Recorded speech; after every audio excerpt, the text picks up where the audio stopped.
Uh,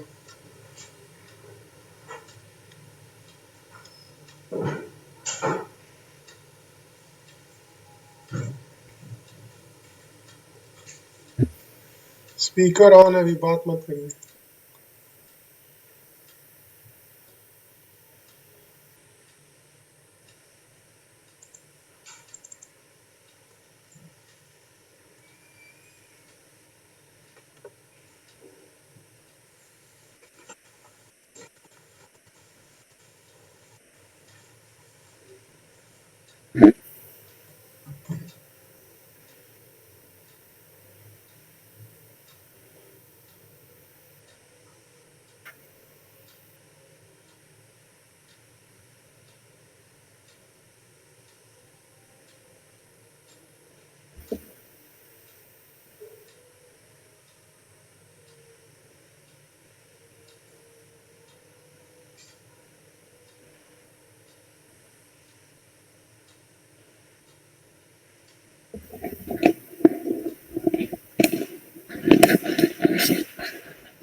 All set? So Yes, sir. we'll start. We are live on YouTube straight away. We'll start in a minute. Okay, sir.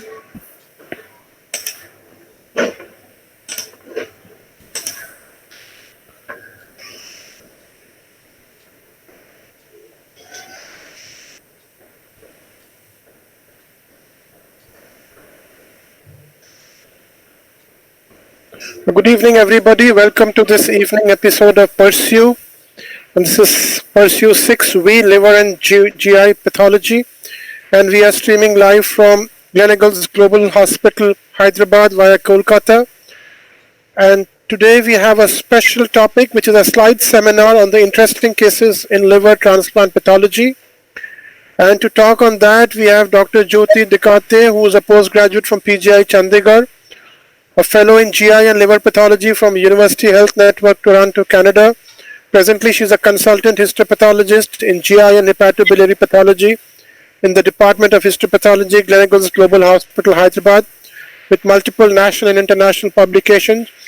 She is the national authority in liver transplant, and who better than her to discuss and have a slide seminar on her experiences on various liver transplant patients and pathology. Before I ask Madam to start, let me request all of you to please keep your mic muted, your camera off, and please don't share your screen. With this, let me request Dr. Jyoti, ma'am, please share your screen and let us start. We are live.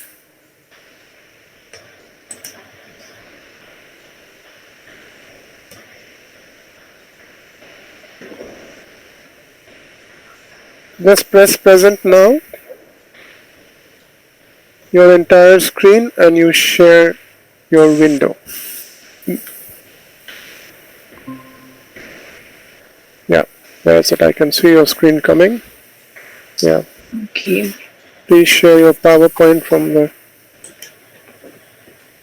Yeah, Okay. please make it full screen. Yeah. Okay.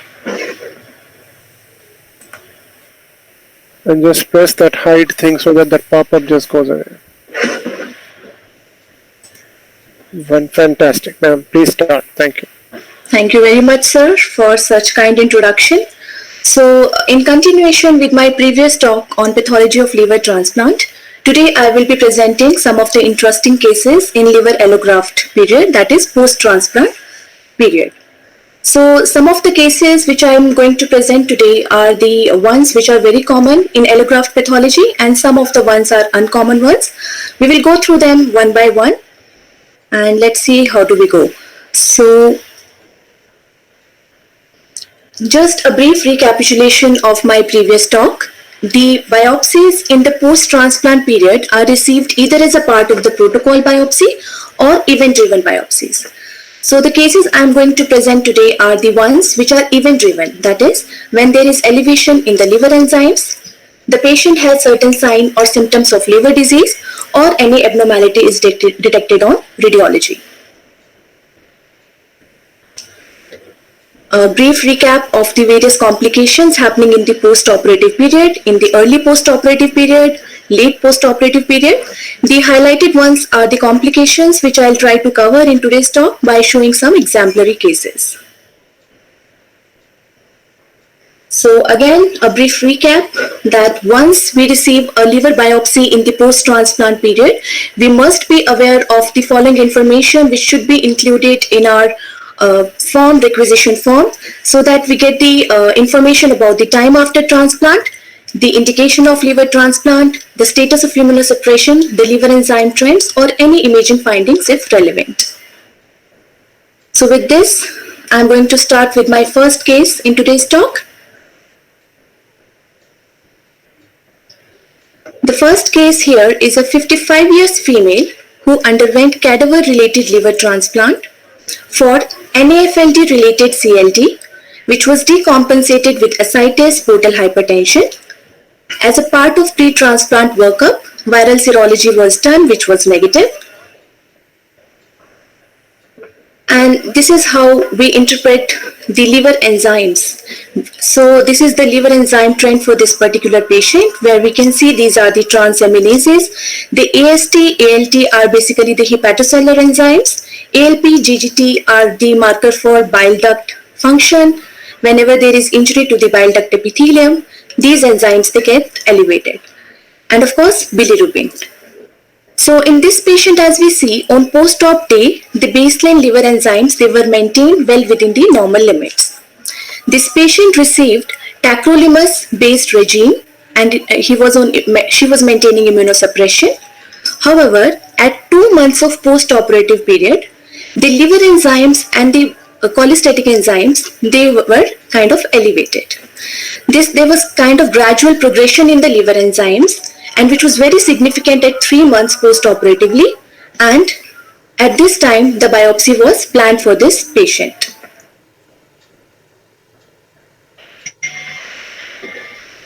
This is the representative photomicrograph, where we can see this is the portal area, the periportal area. So the portal area, as we can see here, is markedly expanded due to many inflammatory cells. We see the portal vein here. We see the bile duct branch here, the hepatic artery branch here, again the hepatic artery here, probably a bile duct here. So let's see the nature of the inflammatory cells in this portal area. We can see that there are many these mature appearing lymphocytes which are darkly stained. Then there are these lymphoid cells, some of the lymphoid cells here, which are slightly larger than these mature appearing lymphocytes, have kind of vesicular nuclear chromatin, like here, and there are many scattered eosinophils. So by now, if you have heard my previous talk, you will get to know that this is the typical mixed inflammatory milieu which we see in cases of typical T-cell mediated rejection. This is the bile duct here. It is infiltrated by these mature appearing lymphocytes, causing the duct damage. The portal vein here, again we can see that these inflammatory cells, they are undermining the subendothelial space and causing uplifting of the endothelial cells. In addition, there is spillover of this inflammation onto the adjacent periportal hepatocytes, causing the hepatocyte damage. Also, we can see that there are these scattered foci of lobular inflammation, like here, then here. There is some hepatocytic damage caused by this lobular hepatitis. This is another portal area, high magnification. So here also we can better appreciate the nature of inflammatory cells, these mature appearing lymphocytes, these eosinophils, these blastoid or activated lymphocytes, which are larger cells. Again, we have this hepatic artery branch here, the bile duct epithelium. So here, if we see the ductal epithelium here, it is infiltrated by these inflammatory cells. Here, lymphocytes here, this darkly stained. And in addition, this bile duct is also showing this cytoplasmic vacuolation. So these are labeled as degenerative changes in the bile duct epithelium. This is a central vein branch, the hepatic vein branch, and we can see that there is a group of hepatocyte here in the perivenular area where there are foci of perivenular confluent hepatocytic necrosis, which is more pronounced in the zone 3. However, also there are some scattered foci of lobular hepatitis here and there in the zone 2. And also one can see the apoptotic body 1 or 2 which are scattered here. So summarizing the finding in the biopsies, we have this mixed inflammatory milieu which is typical of T-cell mediated rejection. We have evidence of bile duct injury. We have evidence of portal venulitis and perivenular hepatocytic dropout along with central vein damage. So there we have central perivenulitis. So this case was diagnosed as T-cell mediated rejection. Following the diagnosis, the patient was treated with pulse steroids. So these were the liver enzyme profile when the biopsy was done for this patient. After the diagnosis, the pulse steroids they were administered. Immunosuppression was increased. This patient responded well to the treatment for the initial 2 weeks after the administration of steroids. However, later on, the bilirubin levels they were started increasing and reached up to level of 14 a month after the first biopsy, which was 5 months in the post-transplant period. Remember, the first biopsy was done at 3 months, and first the patient responded well, but again the cholestatic liver enzymes they started increasing, and there was increase in the bilirubin levels. So at this time of the liver enzymes, a biopsy was planned, and these were the liver enzymes and bilirubin levels when I received the biopsy. So here again we can see this portal area. Here is the central vein and this is the hepatocytic cord. So as we see here in the portal area, there are few scattered lymphocytes, lymphomononuclear cells, and it is restricted to the portal space. There is this bile duct epithelium, bile duct branch here. The lumen is kind of obliterated here and there is loss of nuclei in one part of the bile duct here. Some of the nuclei look enlarged and the cytoplasm, it appears hypereosinophilic. There is hypereosinophilia of the cytoplasm. This is called as senescent changes in the bile ductal epithelial cell. There is no evidence of portal venulitis. There is no evidence of central venulitis. Also in the parenchyma, we can see that some of these spindled nuclei, which are Kupffer cells, they are hypertrophied as a part of reaction, and we can observe the cholestasis within the hepatocytes and also within the canalicular spaces, like here. This is another portal area where again we can see this is the bile duct branch. Again, this lymphocyte, it is kind of infiltrating into the epithelial cells. There is uneven distribution of the nuclei and some of the nuclei they are overlapping. Another portal area, not much of inflammation. The hepatic artery branch here, the portal vein here, there is no evidence of any portal venulitis. But if we see the accompanying bile duct branch here, it is showing cytoplasmic hypereosinophilia. The lumen is not well visualized. The nuclei they are lost. These are termed as senescent or atrophic changes in the bile duct epithelium. Just a representative photomicrograph of the lobular parenchyma. This is probably a central vein branch, perivenular area, where we can see that there is marked cholestasis in the canalicular spaces. So, summarizing the finding, we have significant senescent duct changes involving majority of portal areas in this biopsy, and we have cholestasis in the lobule. So whenever we get such changes in the liver biopsies, one has to think of these possibilities in the post-transplant setting. In this case, the patient did not receive any drugs. Some of the common antibiotics like Septran, they are known to cause cholestatic liver disease and vanishing bile duct disease.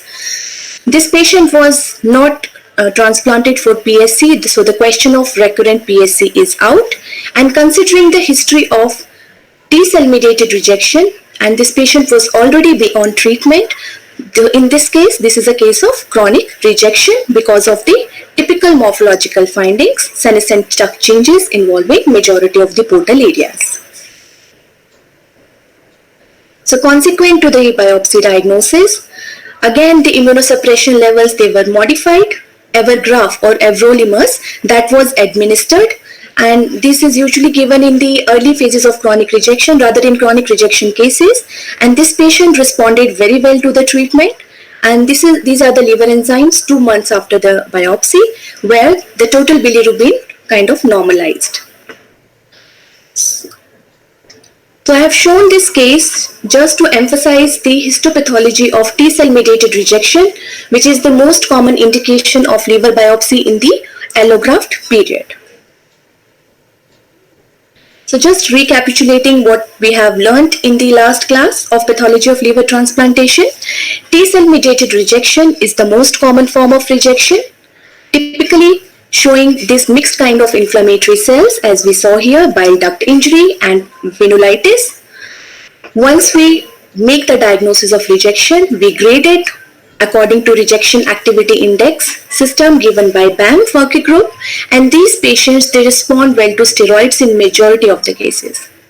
In certain cases, like 8 to 10% of the cases, they may not respond to steroids, and in such cases, certain other methods of immunosuppression like ATG, antithymocyte globulin, and other immunosuppressants are being administered. So this is just a brief recap of the rejection activity index, where we score each of these 3 components on a scale of 1 to 3, and we sum total and we find the rejection activity index to guide the treatment of these patients. Chronic rejection, this patient presented with cholestatic liver dysfunction later on, and this is how typically these cases present in the later allograft period or maybe in the overlap period.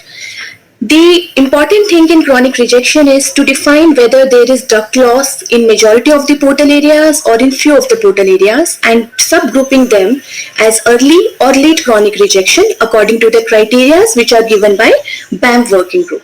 It is important because if the patient is diagnosed in the early allograft period, they can be successfully treated with increased or modifying the immunosuppression regime. So with this, I am moving on to my second case today. This is a 20 years male who underwent living donor related liver transplant for Wilson disease. And this is the enzyme trend for this patient. So at the 2 months in the post-operative period, this patient, he was found to have anastomotic biliary stricture on cholangiogram. This patient was investigated because he was having this cholestatic pattern of liver enzymes which was kind of persistent right from the transplantation period, and he was found to have anastomotic biliary stricture.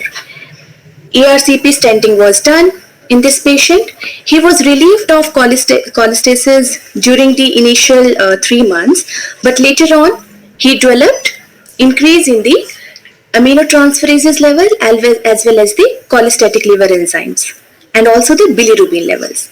So at this time it was the patient was diagnosed clinically as rejection, and Pearl steroids, they were administered.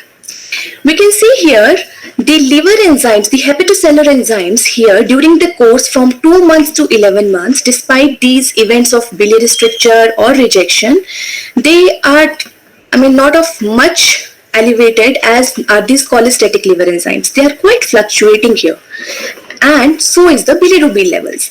Initially the bilirubin levels was kind of steady, it was not rising too much. However, at 11 months of post-transplant, the patient had a bilirubin level of 25, and at this time it was being advised, the biopsy was being advised. The patient underwent liver biopsy to elucidate the cause of increased bilirubin in this patient. So here we see this is the portal area which kind of look expanded here because of many inflammatory cells, and of course we can at this power we can appreciate there are many foci of lobular inflammation. the high power view of the one of the portal areas, where again we can appreciate this mixed inflammatory milieu with these mature appearing lymphomononuclear cells, blastoid or activated lymphocytes, and the bile duct injury here. This is infiltrated by the inflammatory cells. There is also evidence of portal venulitis. This is another portal area. This portal area also look expanded with this mixed kind of inflammatory cells with lot of lymphocytes, plasma cells, activated lymphocytes. There is evidence of portal venulitis. We can see that the endothelium here is hyped up, and we can see many neutrophils also here in the portal space, along with some evidence of ductular proliferation. There are these increased duct profile at the interface. Another portal area of the same patient, the inflammatory component is not as striking as we see in the other portal spaces, but here we can see that there is some epithelial damage in the form of epithelial cell necrosis, some infiltration by polymorphonuclear cells. They are present within the epithelium as well as within the lumen. Another portal area where we can see this sparse lymphomononuclear cells, probably some activated lymphocytes, and again there is presence of neutrophil within the lumen of this bile duct branch. Evidence of portal venulitis in this portal area. Another portal area in the same case, which kind of look expanded. The portal area is expanded with again these striking eosinophils, some blastoid lymphocytes, some mature appearing lymphocytes, some macrophages, and we see here the bile duct branch accompanied by the hepatic artery branch. We can see that this bile duct, it is infiltrated by some of the inflammatory cells, and also striking is this concentric lamellar edema or periductal edema, which is seen in this native duct branch. And also some of the ductular profiles, they are not so striking here, but yes, there were some ductular profiles at the interface. Another portal area where we can see the hepatic artery branch. But hello, here, what is happening? The bile duct here has vanished. It has completely gone. And we have this mixed inflammatory cells. We have some ductular proliferation at the interface. Same thing being highlighted on the Mason trichrome stain. We have the hepatic artery branch, the bile duct here has gone, completely vanished, and we have some evidence of bile ductular proliferation at the interface. And also in this portal area, we can see some evidence of portal venulitis. Now, coming to the lobular parenchymal changes. These were the changes in the portal area which I have already mentioned. So this is how the parenchyma looked in this case. So if we see here, this is the hepatic vein branch, the central vein, and these are the hepatocytes. There are many foci of these lobular necroinflammation, foci of confluent hepatocytic necrosis. We can see some cholestasis within the hepatocytes, intrahepatocytic, and there is evidence of some central venulitis. Another area from the same biopsy where we can see there are these areas of confluent hepatocytic necrosis. There are these scattered foci of lobular necroinflammation and cholestasis.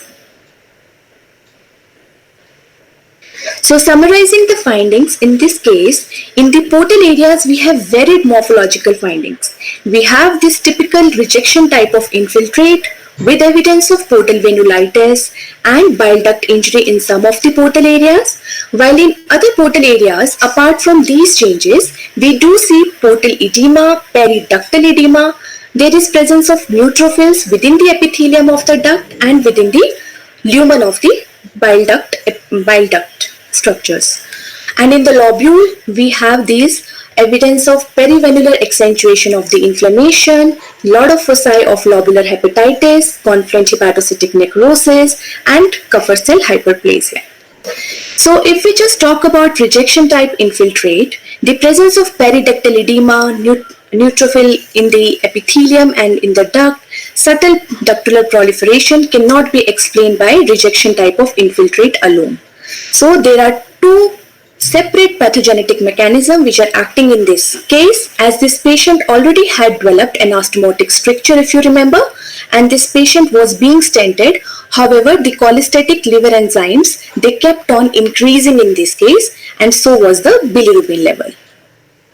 So this patient had two pathogenic processes. He had T cell mediated rejection and concomitant biliary injury which was going on in this case, and because of this progressive dysfunction of the liver allograft, progressively increasing liver enzymes which were not amenable surgically corrected by stenting and other methods, this patient was relisted for transplant, and he underwent transplant at our other center, Chennai center, and is doing well now. So I have kept this case to discuss the biliary stricture in the post-allograft period or in the post-transplant setting. The incidence of biliary stricture in the post-transplant setting, the incidence is more in cases of the patients who undergo living donor related liver transplant as compared to cadaver related liver transplant. And as we have already discussed in the previous class, and we see here also, in the early one we see neutrophilic predominant inflammation, portal edema, periductal edema, ductular proliferation, while in the later cases the fibrosis predominates and there is evidence of marked ductular proliferation in these cases. So this is about the histopathology part. Now coming to the pathophysiology. The stricture in the post-allograft period can be either at the anastomotic site or it can be within the liver parenchyma, that is in the intrahepatic bile ducts. So the anastomotic biliary strictures and non-anastomotic biliary strictures, they are important to identify. Whatever is the cause of or is the level of stricture, the histopathological features remain same. So because the distal to the obstruction, the histopathological features will be similarly identifiable in both the anastomotic and non-anastomotic stricture site. So there are different risk factors for the anastomotic and non-anastomotic strictures. In cases of anastomotic stricture, it is the poor surgical technique or there is even evidence of previous bile leak. In such cases, the patient can be successfully treated in most of the cases by stenting on balloon dilatation. The cases of non-anastomotic stricture, they have different risk factors related to the perfusion-reperfusion injury, prolonged cold ischemia time, related to hepatic artery stenosis, and they tend to be multiple and longer in segment and are intrahepatic in location. And that is why they are less amenable to therapy and have less favorable outcomes. In my case, which I have shown, this patient though developed anastomotic stricture pre and was stented, but later on cholangiogram, he was found to have multiple intrahepatic strictures, which is basically non-anastomotic stricture side, and that is why he continued to have cholestatic dysfunction and had markedly elevated bilirubin levels. So this is one of the other complication. Now moving on to the other case showing a different spectrum of complication. Case 3. Case 3 I am showing here is a 46 years female who underwent living donor related liver transplant for Budd-Chiari syndrome associated acute liver failure. This is the liver enzyme trend for this patient. The liver enzymes, they normalized after the transplant. However, the significant elevation in the liver enzymes was seen at 8 months post-transplant. The patient was not found to be compliant with the immunosuppressants and clinically was diagnosed as acute cellular rejection or T-cell mediated rejection. She was treated with pulse steroids and modification in the immunosuppressant regime. She responded really well in the 9th month, and as you can see here, then there was this increase in the ALP levels, and at this point of time, because of increase in the bilirubin levels also, in between 9 months to 17 months, the liver enzymes, they dropped down, which I have not shown here. Because of the elevation in the ALP and bilirubin, and she had some symptoms, the cholangiography was done. She was again found to have anastomotic stricture, for which PTBD was done. And then on follow-up, she developed again itchiness, and there was marked elevation in the hepatocellular enzymes and bilirubin levels, as we see here. So it is hepatocellular predominant enzymes we see at 18.5 months post-transplant, and this is the time when biopsy was planned for this patient. This is the representative photomicrograph where we can see this is the portal area, this is the central vein, lot of inflammatory cells here. This is the high power view of this portal area. We can see that the portal area here is irregular. There are many inflammatory cells which are composed of these mature appearing lymphocytes, some of the plasma cells, and there is significant interface activity. That means these inflammatory cells, they are spilling onto the periportal hepatocytes, causing the periportal hepatocytic damage.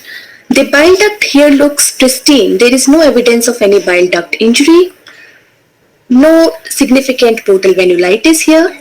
There are these scattered foci of lobular necroinflammation, and the Kupffer cells here are prominent.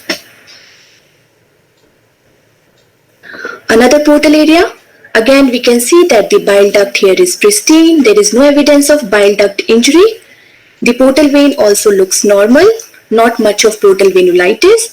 And again, we see that there are these lot of inflammatory cells with lot of interface activity damaging the adjacent periportal hepatocytes.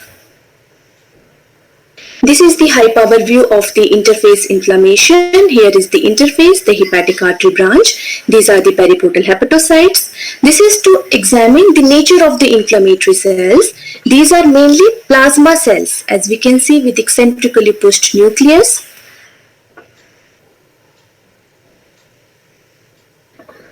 So this is the representative photomicrograph from the central vein branch here, hepatic vein branch. The diameter of the hepatic vein, it looks compromised. It is not circumferential as we see in most of the portal of the central veins in normal biopsy. The lumen looks compromised. There is evidence of perivenular hepatocytic dropout, and then there are these scattered foci of lobular necroinflammation. This is another hepatic vein branch in the same case, where we can see that the lumen here looks compromised, and there is extensive necrosis of the perivenular group of hepatocytes, and this is mediated by very striking presence of many plasma cells. These are all plasma cells. So summarizing the histopathological findings in this case, we have the portal inflammatory component being composed predominantly of the lymphomononuclear cells admixed with plasma cells. No activated lymphocytes, or not the typical inflammatory milieu of typical T-cell mediated rejection. So in this case, we have also prominent central perivenulitis mediated by many plasma cells. So in such cases, in the later post-operative period, when we see a lot of interface activity, lot of perivenular inflammation, central perivenulitis with many plasma cells, one has to think of these following possibilities: the plasma cell rich rejection and recurrent autoimmune hepatitis. This patient, she was transplanted for Budd-Chiari syndrome. She was JAK2 positive, and hence the possibility of recurrent autoimmune hepatitis was not considered. So I considered a possibility of plasma cell rich rejection. Going by the criteria which was given by the BAMP working group in 2016, these are the criteria to establish a diagnosis of plasma cell rich rejection, where there is presence of portal or perivenular plasma cell rich infiltrate, which is comprising more than 30% of the inflammatory component, with significant RAI score, rejection activity score.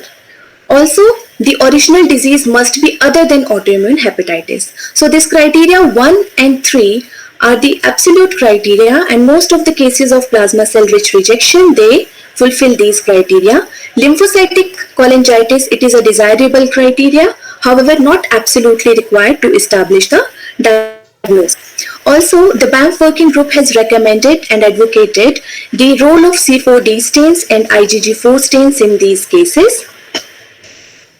So, going by these criteria, I did IgG4 immunostaining, and this is the IgG4 immunostain. Here we can see that this was the focus of interface activity, which was mediated by many plasma cells, and many of these plasma cells, definitely more than 25 per high power field, they are positive for IgG4.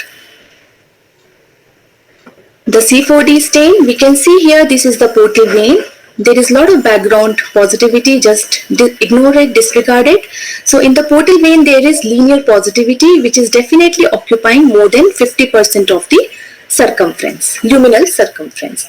So we have C4D positivity here. We have IgG4 significantly positive plasma cells at the interface. So a diagnosis of plasma cell rich rejection was rendered in this case.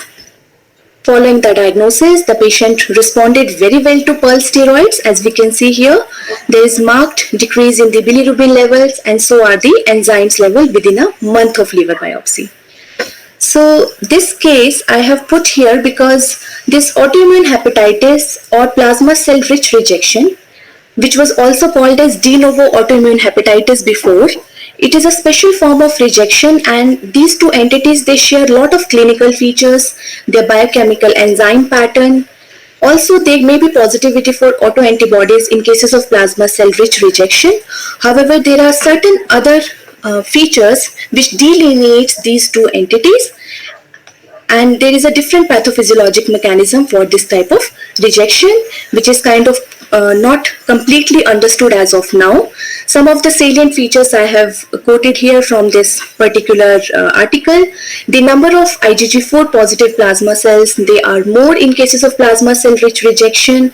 There is more prevalence of lymphocytic cholangitis in cases of plasma cell rich rejection, and one may see C4D positivity in the portal microvasculature. This is a recent study which I have just quoted here.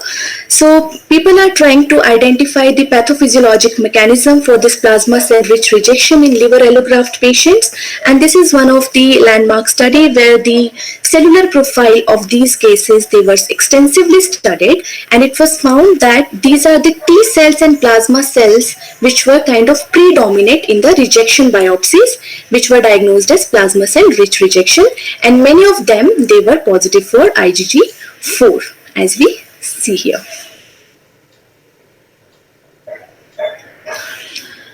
So that was a case of another form of rejection which is seen in the later allograft period, the plasma cell rich rejection. It is not a common form of rejection. Now moving on to another case. This is a recent case. Okay, yeah, so this was a 17 years female. Right now we have this patient in our hospital. She is interesting case who underwent living donor liver transplantation for bile acid synthetic defect, which was genetically proven. And this patient, a month after transplant, she developed ascites and was found to have portal vein stenosis at the anastomotic site. The stenting was done in the portal vein, the flow was established. This patient, she was doing alright till a week after portal vein stenting. However, later on, progressed to have ascites and features of portal hypertension in the form of melena, hematemesis, and at this point of time, the liver biopsy was being performed. This is the representative photomicrograph where we can see that the striking feature of the biopsy here is lot of congestion, lot of sinusoidal dilatation and areas of hemorrhage. This is the central vein branch here. Again, this is the hepatic vein branch, the central vein, and there is lot of sinusoidal dilatation and congestion with areas of hemorrhage which are accentuated which is kind of panlobular here in this field. Here there is a portal area, we can see the bile duct branch. Another area where we can see this hepatic vein branch and lot of congestion, hemorrhage happening in the perivenular area. A larger branch of the hepatic vein, we can see that there is some thickening or edema in the hepatic vein branch here, along with lot of congestion in the perivenular area. This is the portal area which was seen in this case. We can see there is a bile duct. The bile looks normal. The portal vein branch here looks attenuated. Normally in the liver biopsy, we expect the caliber of portal vein to be at least 3 to 5 times the caliber of the bile duct branch. We see here in this biopsy, the lumen of the portal vein is compromised. So there is some obliteration in the portal vein branch, which is more pronouncedly seen in this Mason trichrome stain. There is some portal fibrosis, the thick bands of fibrosis, and there is some compromise in the lumina of this portal vein. As we can see, there is a lot of congestion. This is another portal area of the same case where we can see that the hepatic artery branch, it is well maintained. The bile duct branch here is not well visualized, and so is the portal vein branch. Not much congestion in the periportal area. Another portal area where we can see the hepatic artery branch, the bile duct branch, and again the portal vein branch, it is attenuated in caliber. Bands of fibrosis which are highlighted with this Mason trichrome stain. Another portal area of the same case where we can see that the portal vein here, the caliber is reduced, and there are these mega sinusoids in the periportal area. The areas of congestion, they are accentuated distant from the portal area, that is more pronounced in the zone 3 and zone 2 areas. Summarizing the findings, in this case, we have lot of sinusoidal dilatation and hemorrhage, which accentuation in zone 3 and zone 2, and panlobular in some of the areas. We have mild intimal edema in the hepatic vein branch. Whenever, even in native biopsy, we see zone 3 sinusoidal dilatation and congestion and hemorrhage, we raise a possibility of hepatic venous outflow obstruction, and so did I. I raised a possibility of hepatic venous outflow obstruction in this case. And since the portal vein caliber, they did not look normal to me, I also raised a possibility of possibly obliterative portal venopathy in this case. CT angiography was being advised. And these are the axial planes of the CT images. Here we can see that the portal vein, in the portal vein, the stenting was done in the early postoperative period. It is well placed within the lumen of the portal vein. This is the liver, and here we can see this part of the liver, it looks hyperdense, and this is the branch of the middle hepatic vein which looks okay. However, if we look at this area of the liver in comparison to this area, this looks hypodense. Again, in the other plane of the same axial sections, we can see that the left hepatic vein, it is tapered here because of obstruction, and that is why there is this hypodense area which marks the congested area as we see on the biopsy in this case. So following the diagnosis, in this case the hepatic vein was stented, but this patient continued to have ascites, and recently, this was very recent in the last week, the pressure gradients, they were checked in this patient and the findings were suggestive of portal hypertension. I still believe this patient has some element of obliterative portal venopathy. As we see in the portal veins, they are attenuated in caliber, obliterated in caliber. So I still believe there is an element of obliterative portal venopathy. Only at the follow-up in this patient probably we will come to know what exactly is happening in this patient, as this patient continued to have ascites despite being stenting of the hepatic vein branches. This hepatic venous outflow obstruction, it is a very rare complication in post-liver transplant setting, and it may be related to mostly related to the anastomosis. Some certain drugs may be implicated, and in certain cases where central perivenolitis is the major form of rejection pattern, in those cases, rare situation, veno-occlusive lesions may develop, and in this patient, outflow may be compromised. Regarding the presence of obliterative portal venopathy, which I suspect to be present in this particular patient, this is a very rare complication in liver allograft period. As I was looking through the literature, I could identify very few case reports. This is a recent one where they have described obliterative portal venopathy in 4 pediatric patients, and these patients, they were found to have chronic antibody-mediated rejection and DSA type 2. In all the 4 patients, they have described to be having obliterative portal venopathy. But these cases which they have described to have this particular complication are in the later allograft period, that is after 2 years. So in this patient, I can't really pinpoint what is the cause of obliterative portal venopathy, but I still believe it is there, and maybe in next few days the liver biopsy will be performed, and we can see exactly what is going on in this patient contributing to ascites even now.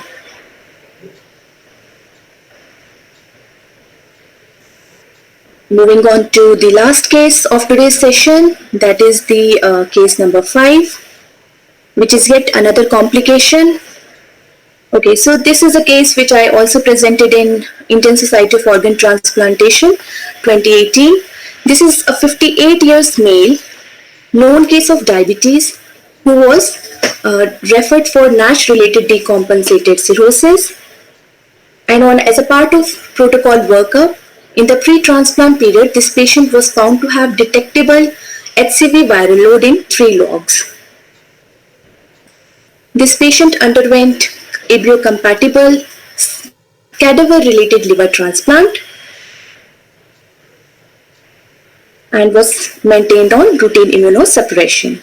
The ischemia time, both cold and warm ischemia time, they were within normal limits.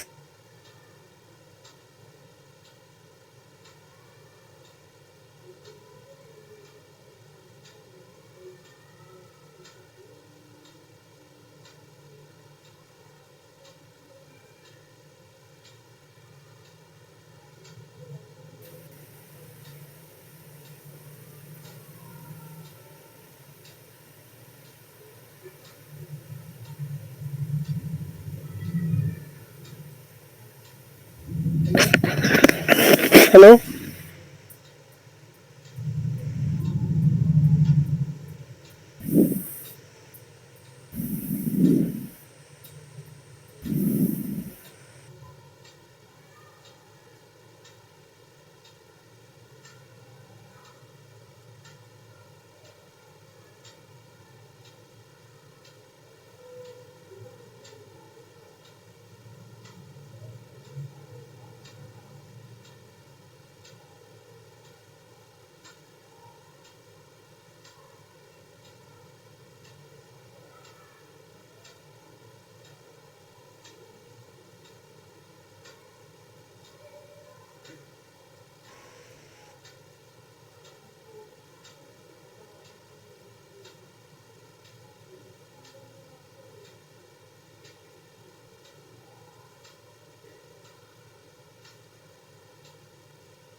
Hello? Hello? Yeah. Sorry, sir. I apologize. I No, didn't know I no, was going on and on. no issues, actually, no problem. So, where should I start from? Like from this fifth case? Yeah, just start from the beginning of the fifth case. I mean, I think that's exactly where we lost the entire connection. Okay. No, no, Really just start. apologize. Yeah. Not your problem. I mean, it happens. No Yeah. issues. Just start from here. Right, no issues. Yeah. Okay. The fifth and the last case of this session. This was a 58 years male who was referred for NASH-related decompensated cirrhosis, and as a part of pre-transplant protocol workup, he was found to have detectable HCV viral load in 3 logs. He underwent ABO-compatible cadaver-related liver transplant. The cold and warm ischemia time they were maintained within the normal limits, and the patient was maintained on routine immunosuppressants, TAC-based regime. So this is the liver enzyme trend for this patient, where we can see that the liver enzymes, they are fluctuating right from post-op day 1 and continue to have fluctuating liver enzymes till day 11. However, the bilirubin levels, they were steadily increasing and progressive in nature. We can see that on day 1 they were 4.67, increasing up to 10 at day 11. Though the liver enzymes, they kind of coming to the baseline, but the bilirubin levels, they were steadily increasing in this case. So a liver biopsy was done at post-op day 11 with a clinical impression of rejection. And this is the representative photomicrograph, where we can see this is the hepatic vein branch, this is the portal area. We can see here that there is panlobular hepatocytic swelling. The hepatocytes, they look swollen. The high power view, where we can see that these hepatocytes, they are rounded.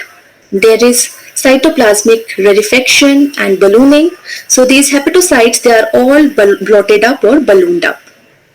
This is the portal area, where we can see there is some evidence of ductular bilirubinostasis. And here we can see that there are some scattered apoptotic bodies, and there is significant cholestasis, both canalicular as well as intrahepatocytic. Also, in addition, what we notice here are these abnormal nuclei which looks distinct from the adjacent nuclei. In what sense? There appears to be some margination of the nuclear chromatin, there is some multinucleation, there is some molding of the nuclei, and so is the bilirubinostasis as we see here. This is another area of the same biopsy, where we can see these nuclei which are kind of infected by the viral inclusion. We can see that there is margination of the nuclear chromatin, there is multinucleation here, and there is molding of the nuclei. And there is hepatocytic damage which is going on in these areas. Probably some neutrophils are coming up and infiltrating this area. So we have this characteristic inclusion of herpes simplex virus in this case. This is the Mason trichrome stain showing these bands of fibrosis which are kind of going from the portal areas into the periportal sinusoidal spaces. Another photomicrograph where we can see these bands of fibrosis on the Mason trichrome stain. They are insinuating into the adjacent sinusoidal spaces. So very straight away we see these inclusions, which in pathology we have margination, molding of the nuclear chromatin and multinucleation, quite suggestive of hypersimplex virus inclusions in this case. We have this HSV associated hepatitis in this case. But this HSV hepatitis, they are characterized by these areas of neutrophilic microabscess or punched out necrosis in the liver biopsy. In the background liver parenchyma, we have this diffuse hepatocytic swelling, some perisinusoidal fibrosis which is going on in this case. So I also suggested a possibility of cholestatic hepatitis, probably fibrosing cholestatic hepatitis in this case. Following the diagnosis, the patient was treated with IV acyclovir, the immunosuppressant levels, they were reduced. However, this patient continued to have some systemic complications, and he succumbed to multi-organ dysfunction syndrome on day 15. So in the follow-up investigations of this case, the HSV1 was detected on qualitative PCR. The serology for HSV1 and 2, both IgM and IgG were negative. The donor sera was not available for investigation in this case. HSV-associated hepatitis in post-transplant setting, whenever it is happening, either it can be because of the reactivation of the latent virus, or it can be due to de novo virus. So to differentiate between these two, the serology helps in this case. In our index case, the serology for IgM and IgG, HSV1 and 2, they were negative, and the donor sera was not available for testing. So presumably, this HSV reinfection must have come from the donor sera. In the post-transplant setting, HSV hepatitis, whenever it occurs, it is a very uncommon but a very fatal form of liver allograft complication happening in the early post-operative period when the levels of immunosuppressants are at peak.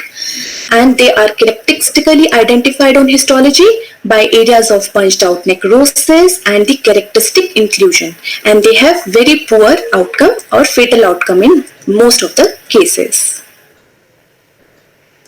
I also suggest a possibility of fibrosing cholestatic hepatitis in this case because of the presence of the characteristic morphological findings in the form of this panlobular hepatocytic swelling. There is cholestasis, which is ductular, both canalicular, and this patient, remember, had 3 logs of HCV viral levels in the pre-operative period, in the pre-transplant period. So these HCV group of viruses, they are known to interact with herpes group of viruses and can cause infection in a can interact with each other and can cause a very aggressive infection leading to the early allograft dysfunction in post-operative period. However, in our case, the HCV loads, they were not done in the post-transplant period because the patient succumbed really fast in this case. And this is how they behave when this fibrosing cholestatic hepatitis happens, and that too along with herpes group of viruses. And in this case, it is HSV1. So these cases, they succumb really fast, and we may lose these patients if not if not recognized very early in the liver allograft period, and if the index of suspicion is not really high. So with this, I conclude today's talk. Thank you so much. Wonderful. Yes. Very, very interesting cases, especially the last one was the topping on the cake. I mean, HCV, HSV, both together, my God. And the best part of your talk, Dr. Jyoti, has been that not only have you showed the cases, but you have been very much internally teaching us on those cases as to what to be seen and how do we come to a diagnosis. That is so nice of you. And very, very interesting cases, the very simple ones, the slightly difficult ones, and then the later last two was quite difficult, and the obstructive part, and as well as the double virus infection. Yes. These are all eye-openers for all of us, and as I think new centers start up the liver transplant pathology, we all would be seeing more and more things, and we'll be learning. Yes. And I think many of us will have to go back and see both your class as well as your seminar together to learn the subject well. True, sir.